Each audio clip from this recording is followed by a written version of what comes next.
Jordan Branch was chasing what always seemed out of reach. Acceptance. Definitely acceptance. I felt like I wanted to be accepted by people and I wasn't. Definitely love. I just had this strong craving that I wanted to be loved so badly. Growing up, she always felt like an outsider. All the more when her parents sent her to a private school in 6th grade. My hair was different, my skin was different, I was different. I felt very insecure. Kids just were really mean, called me, stupid, dummy, stuff like that, or just ugly, and I just would cry. Jordan kept silent because she believed no one cared enough to listen. And even though her family went to church every Sunday, she felt the same way about God. I don't know anything about going to my Bible or going to go pray or going to go talk to God about my feelings, and I just wasn't talked to about that in church or in general. So I just know I'm feeling bad, and I don't know how to handle it other than internalizing it. By 9th grade, Jordan couldn't take it anymore. And I took a bottle of ibuprofen from the kitchen and swallowed all of the 31 pills in the bottle. And by the grace of God, I threw them all up. In high school, Jordan thought she found what she needed in an older boy and sex. At the time, it felt like love, but it wasn't love. It didn't help at all. It made it worse, actually. Later in college, Jordan pursued love and acceptance in more ways. Clubbing, getting drunk, sex outside of marriage. I had a very deep level of sadness inside of me. When I got high, I'm not thinking about my insecurities. When I was drunk, I'm not thinking about my low self-esteem. All this time, she still went to church. Even so, it never occurred to her to run to God. I didn't know what it meant to seek God. You smoke weed on Friday and sing in the choir on Sunday. And I didn't even know that any of the stuff I was doing was wrong.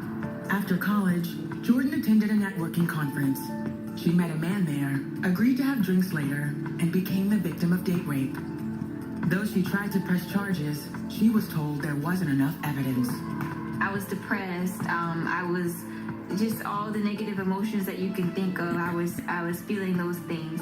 I remember driving down the road and thinking, oh, well, maybe I can run into this tree and people wouldn't think it was intentionally or was a suicide. They would think it was an accident. A few weeks later, Jordan had lunch with a friend and shared how she was feeling about life. He told her how Christ could heal her and provide what she'd never found elsewhere. When he started talking about God, it was different. It was genuine and it was sincere and it wasn't surface level. He talked about God, about in his life and a relationship with him. I felt like my eyes had been opened. After that, I remember going home. I just started crying and I just told God, oh, I get it now. I've been wrong, and I'm sorry. Right there on the bedroom floor, I just told him I wanted to rededicate my life to him. I wanted to live right for him. Jordan's life soon took an entirely new path. I might have felt the same initially, but my responses were different. So I would feel sad inside, but instead of going to go smoke weed, I would go pick up my Bible.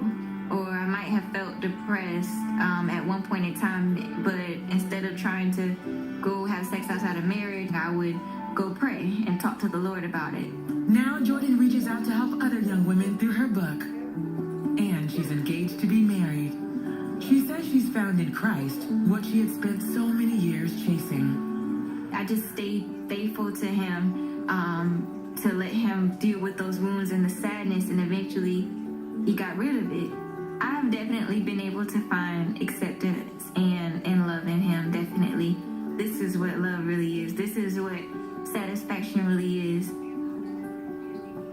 Nothing satisfies us but the real thing, and that's because we were created.